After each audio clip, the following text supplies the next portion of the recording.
welcome to Interviews with Melissa Jackson. This is where real talk meets real life. I'm sitting down with blind and low vision individuals from all walks of life, unfiltered, unapologetic, and unstoppable. We're breaking down stereotypes one conversation at a time. Blind folks don't just stay at home, we're outside, thriving, building businesses, raising families, chasing dreams, and living loud. So, if you're really ready to see blindness in a whole new light, baby, tap in because over here, we don't just exist, we live. You to be able to make it.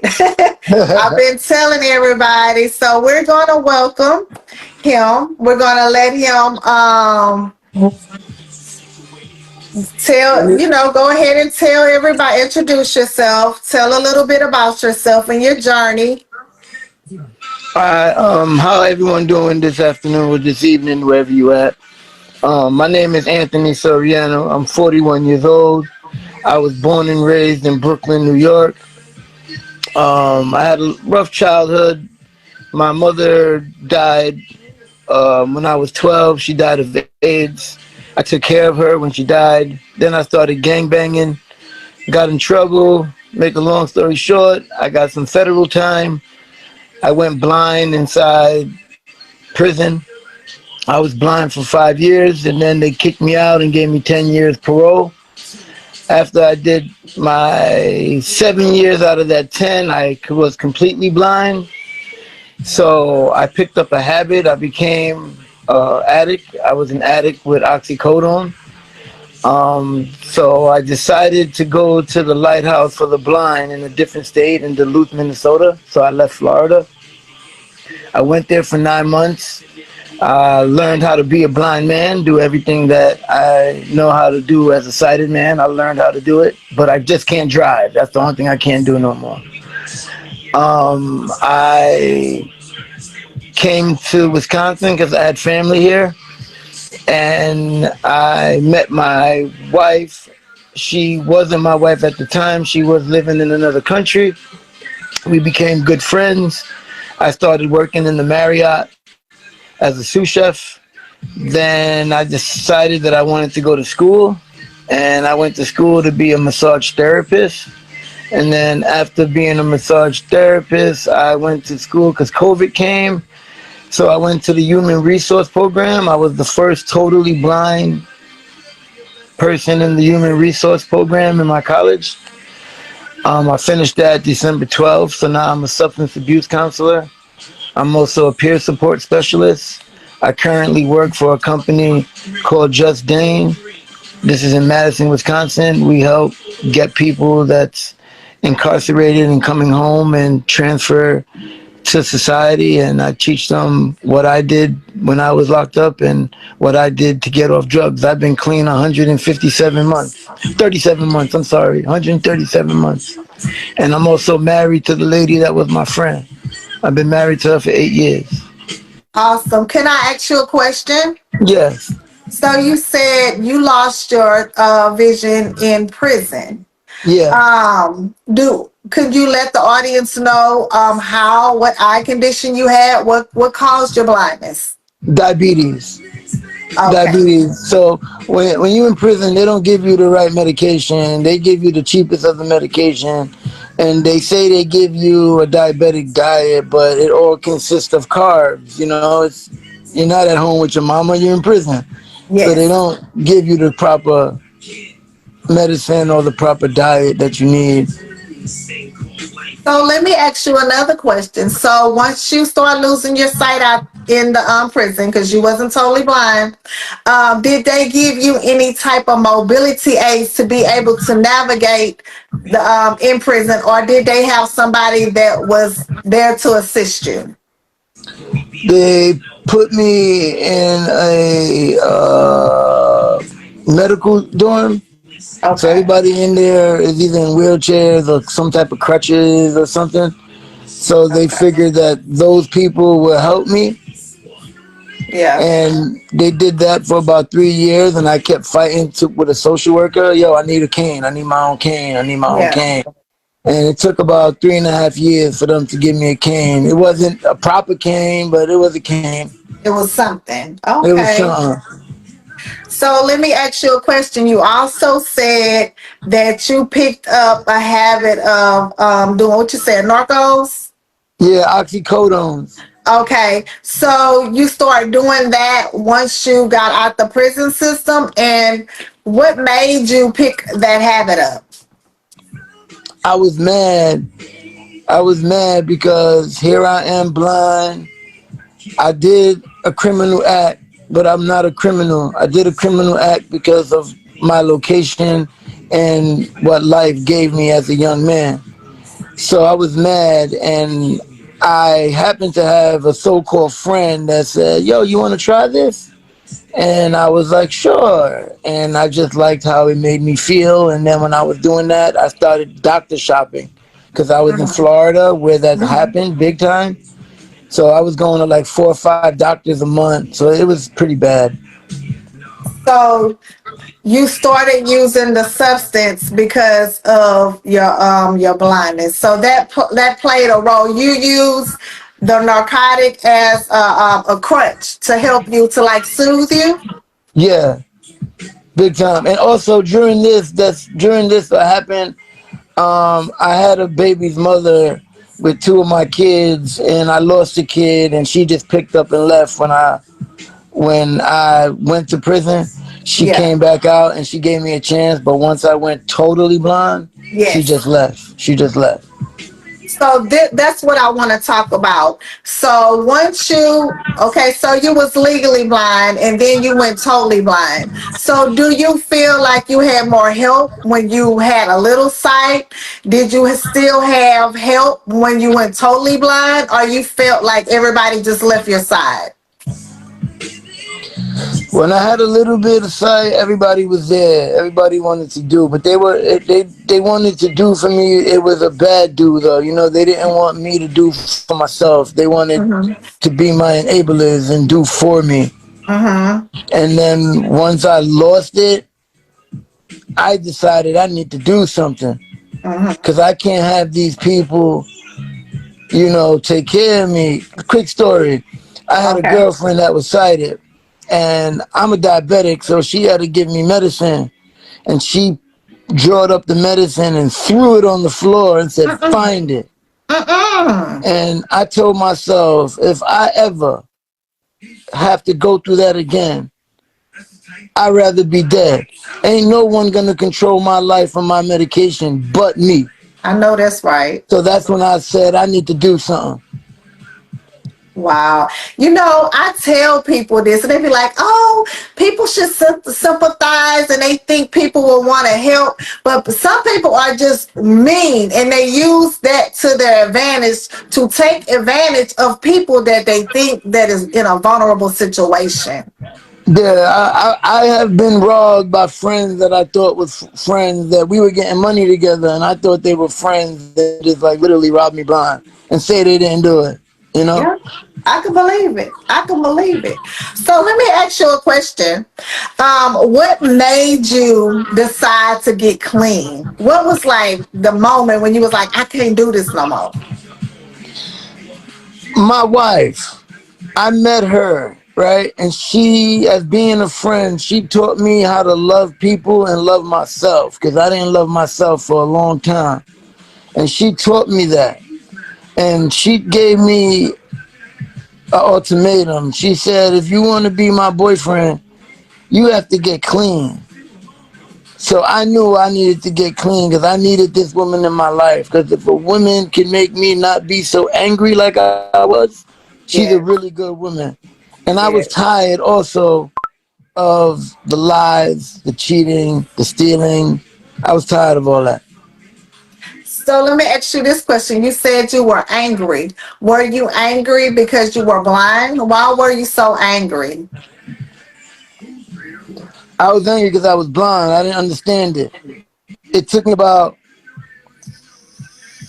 I went to training for that 9 months. It took me about 4 years of me being totally blind for me to be humble with it and accept it.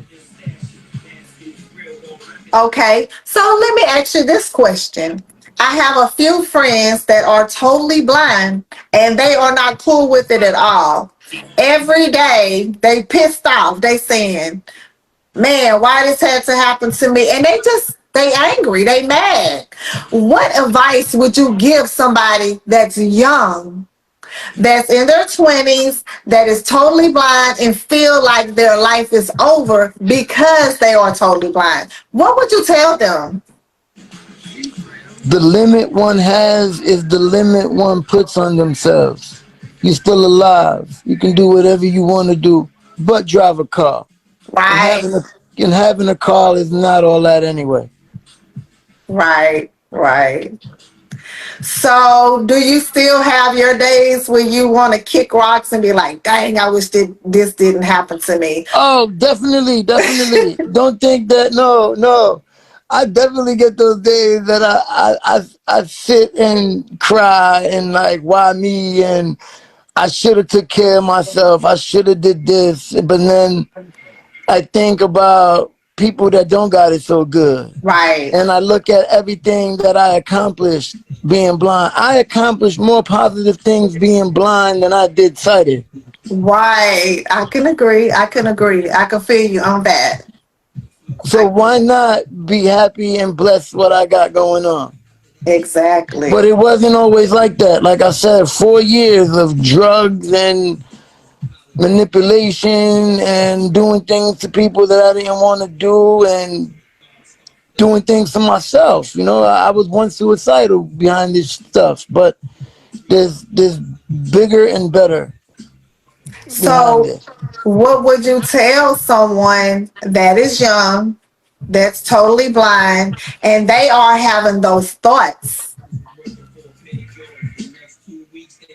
If they I listen, can't say the word because we're on no, Facebook. yeah, I know. But if they listening to us right now, if no one ever tell you I love you, you can do it. You can Right, do it. right. If no one believes in you, I believe in you. Anthony Soriano, find me on Facebook and we can chop it up. Yeah, because it's like he said, it's not easy. He even have those days where he be like, "Man," but you gather yourself, and it seemed like you pull yourself back together.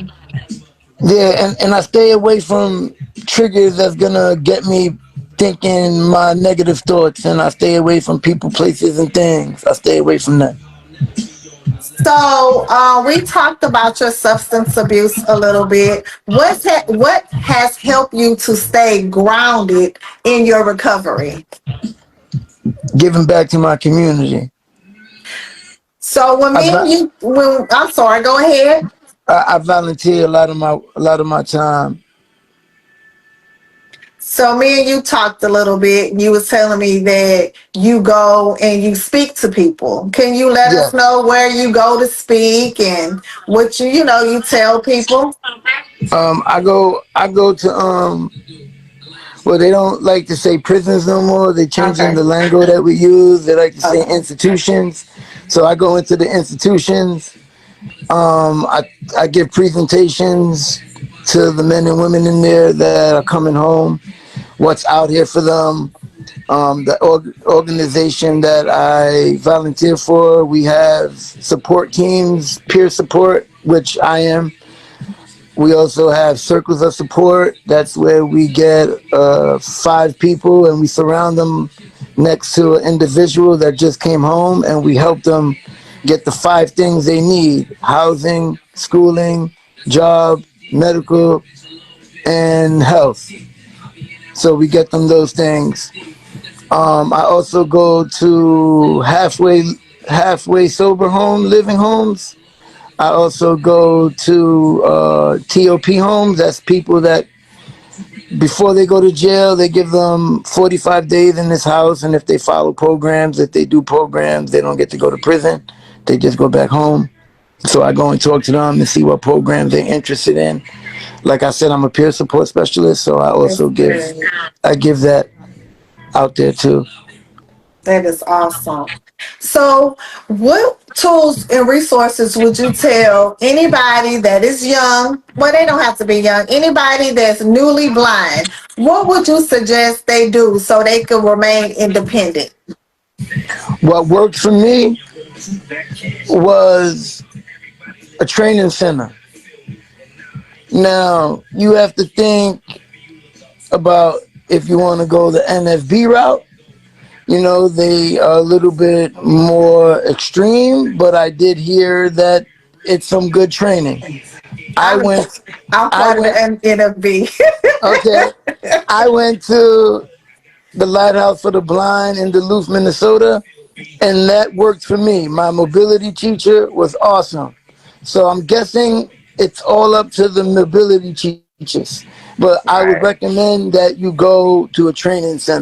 And if you're a person that wants to really travel and you're not scared to get pushed, then the NFB training centers are the ones. But if you're a Right. person that don't want to be pushed and you want to do it on a regular time and you want to be able to use the little vision you got, but you got to remember eventually you're going to lose it, you go to the lighthouse. But if you want to get ready to be totally blind, you Yes. go to the NFB centers. Right. Right. I agree with you 100%. 100%. So we're gonna talk about an inner body, an outer body experience. Okay, how would you define the strength in your story? Where do you How think would, you yeah. where did I get my strength from, you asking? Yes. Yes. I got my strength because I lost my mama when she was 33 years old. And I had a brother that was also an addict going down the wrong path. And I'd be damned if my mother had two boys that went down the wrong path. So I always keep my mother in my mind when it comes to like making major decisions. Hmm. I keep my mother. So that's where it comes from, my mother. That's where your strength comes from, your mom. Your mom. That's Yeah. that's awesome. So, do you have any goals or other plans for in the future? Yeah. So this is what I'm working on. My wife is also blind. She's going to school to be a chef. So we're working on getting her a food cart and then a little shop so she could have a little restaurant. Okay. And for myself, I'm trying to get involved with the hospitals for people that come into the hospital that are overdose or suicidal, for me to come in as a rapid response team That's and amazing. talk to them. That's amazing. I love it. I love it. And I love that your wife is also blind. So let people know that they do have blind couples. They do have couples that's blind that have kids. Let them know about all that. Speak your truth on that. Yeah. Um yeah, I got a wife, been married 8 years. She goes to school. We're working on having a baby. We lost a baby 2 years ago. Sorry to Um, hear she that. she just beat breast cancer. She's 32 and had breast cancer. She just beat breast cancer. So now doctors gave us the okay to start having a little one. So we're working on a little one. We do live in our own home. We do have a garden, a full-fledged garden. The tomatoes, eggplants, what else? Herbs, cabbage, Wow. broccoli, spinach. Yeah, and we're totally blind. See there? They think blind people, especially totally blind people, cannot live on their own successful. They cannot pay their own bills. They have a whole garden. Yeah, I have And a whole I love garden. it. Yeah, I I give food love away. I give produce away to people. I love it. I love it. So if y'all take anything from his amazing story, he has an amazing story. He went blind in prison. He was an addict. He has overcame that. Seemed like he done met his love of his life. They are living a fulfilled man, a wonderful union they have, and they are working on having a baby. And his wife also beat breast cancer. I want to thank you so much for coming on my platform to share your amazing story. Is it anything else you would like to say? Yeah, if you ever get sad and you get down and you feel like you can't do it, remember you can do it. A little bit of faith and a little bit of hope, you can do it. Right, right. Well, do you want to? Well, you did say your. Go ahead and say your Facebook name again, so everybody can follow you. And like he gave y'all the invite, if y'all would like to inbox him, if you're having a bad day, or maybe you might be having your own addiction, and you want to find out how he stopped. He gave y'all the okay to reach out to him. Alexa, stop. And this is my spelling of my last name is S as in Sam, Oriano. First name is Anthony. Once again, Soriano. Well, I want to thank you again, Anthony, Thank you. for coming in on my platform. Your story has touched me.